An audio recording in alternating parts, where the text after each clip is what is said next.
I'll start with a fresh piece of market intelligence. When I was reading a morning brief from the media that our team is preparing, I read the new CBRE investors' intentions, and I learned that among the respondents over there,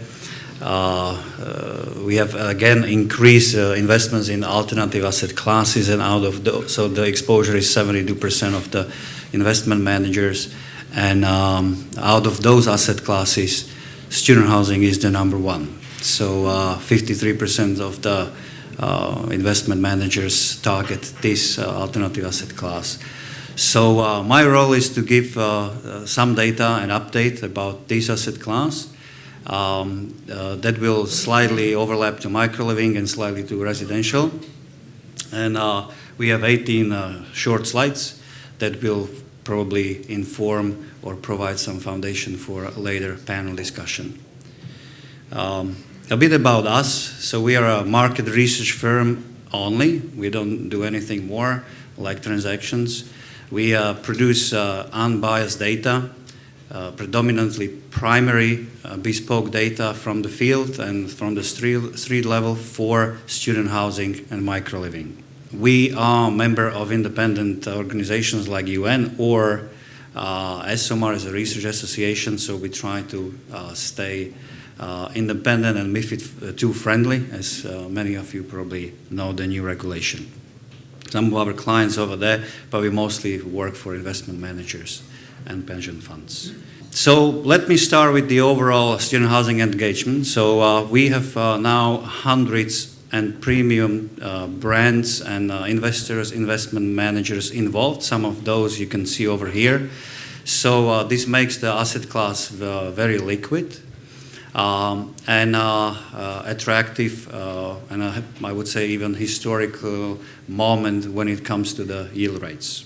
Also, we track all the investment groups. So, for example, this is a top of the total list of investment managers in Germany involved or exposed to student housing. So there are already 204.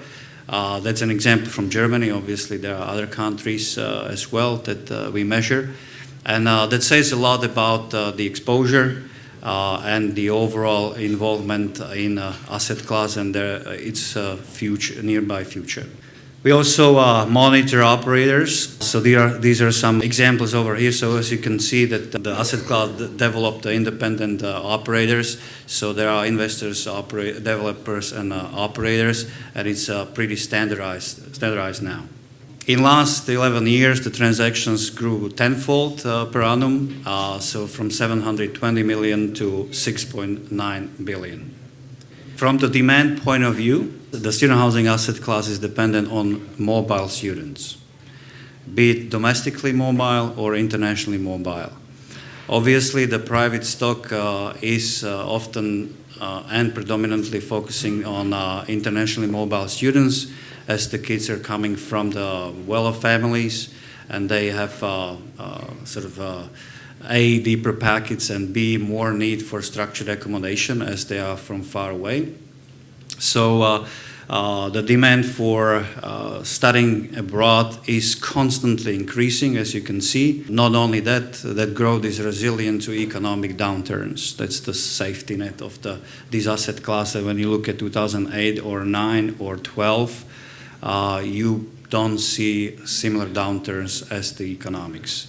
So should we go the trajectory and growth of the previous years, by 2020 we should have 3.1 million internationally mobile students in Europe. Whereas the average provision of student housing is somewhere around 13%. Which is way below UK average or US average. So growing numbers against a relatively small supply still. This is a comparison of the asset classes that we prepared for this presentation to see where student housing as the alternative opportunistic asset class sits next to the mainstream asset classes. And you can see This is 2016 data, as we didn't have the 17 data for all of the asset classes. And you can see that student housing not only is a mature, stable, transparent asset class now, but still overperforms the mainstream in many factors, be it, I'm taking backwards, popularity, yield rates, and obviously not the volume transactions, but it's growing. So why is it so? For two simple reasons. Young generation is more mobile and is renting more. So people get married 5.1 years later than 30 years ago. They get mortgage 5.2 years later than 30 years ago. They are, as you can see, 30.6% of the EU average is living in a renting housing.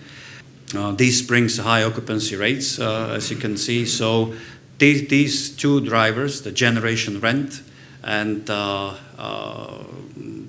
less commitments or commitments later, bring more space to be mobile. So that cumulatively creates the dynamic for the increased growth and lack of supply.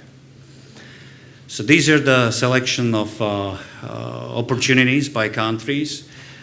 This is based obviously on selected criteria that you can see under the picture. The difference mainly in between these two groups is that the countries on the right are smaller, therefore limited opportunity. So not like Lisbon or Porto would not be attractive, but one cannot deploy so much capital or opportunities over there. So 4 KPIs about demand, supply, and its combination. So this is selected 25 cities across Europe, so that you can see where they sit in terms of international students, be it short-term or long-term. So the Greece students as long-term and short-term, like Erasmus or US study abroad students. And you can see how many are where. Some of the cities might be a surprise for you, either in a positive way, how high they are, or the other way around. When we compare it with supply, so this is number of beds per city. This is public, private, and religious properties all together. So not only the private stock, and it says what is the supply per tier 1, tier 2 cities in Europe. And this is supply-demand dynamic, excluding UK. And over here we can see the basic metrics of provision. So if UK is about 20%, similarly US, then in continental Europe, most of the cities are undersupplied when it comes to PBSA. So Milan, heavily undersupplied, and other Italian cities, so are German cities, French cities. So this is far from reaching the saturation of the market. And one more comparison of supply and demand. So we took only private stock, private supply of PBSAs, the purpose-built student accommodation, against the international students per city, so international mobile students. And over here we can see the core dynamic in between the core audiences. And we see that that provision rate is still relatively low. We prepared part of our data on pipeline. So as you can see, this is the pipeline, so under the planning or development in selected German cities. The analysis of this is not only that the tier 1 city like Berlin is experiencing a huge boom and a positive pipeline over there, but some of the cities that would deserve more pipeline, like Munich, are not experiencing that because of other challenges that probably might be subject of conversation later through the panel. But the recent pipeline is growing, but as I said, far from reaching the UK or US averages. Then example of customer preferences, as I have had the chance to have a couple of conversations yesterday and early today. This is an example from selected tier 1 EU city. And over here you can see that this is I think, over 300 or 400 students that we interviewed on the street level.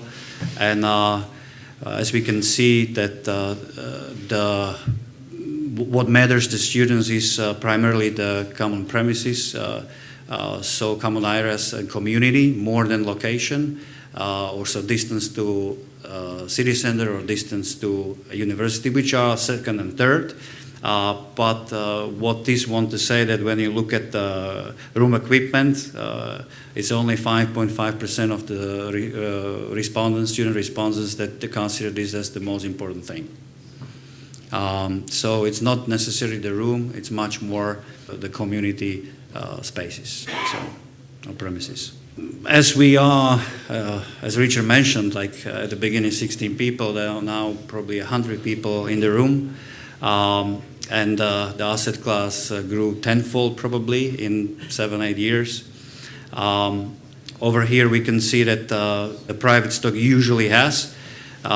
We measure over 5,000 PBSs across Europe and all these factors over there, but this is sort of like a mandatory right that these amenities and services are provided in new converted buildings or new developments when it comes to student housing or micro-living. And then basically now the asset class is as mature as there is more than 200 KPIs about asset class, and over 20 countries, 60 cities, 5,000 PBSs, benchmarks are possible. So this makes the asset class quite transparent and in a way safe environment, and that's one of the reasons, besides yield rates or the demographics, that attracts more and more investment groups and investor managers to this particular asset class, which I sort of forerun the last slide. So all the key metrics are already present. So I hope that this provided some initial taste of where the student housing asset class altogether with micro-living is as part of a residential, and I hope this will provide us with good food for thoughts and panel discussion. Thank you very much.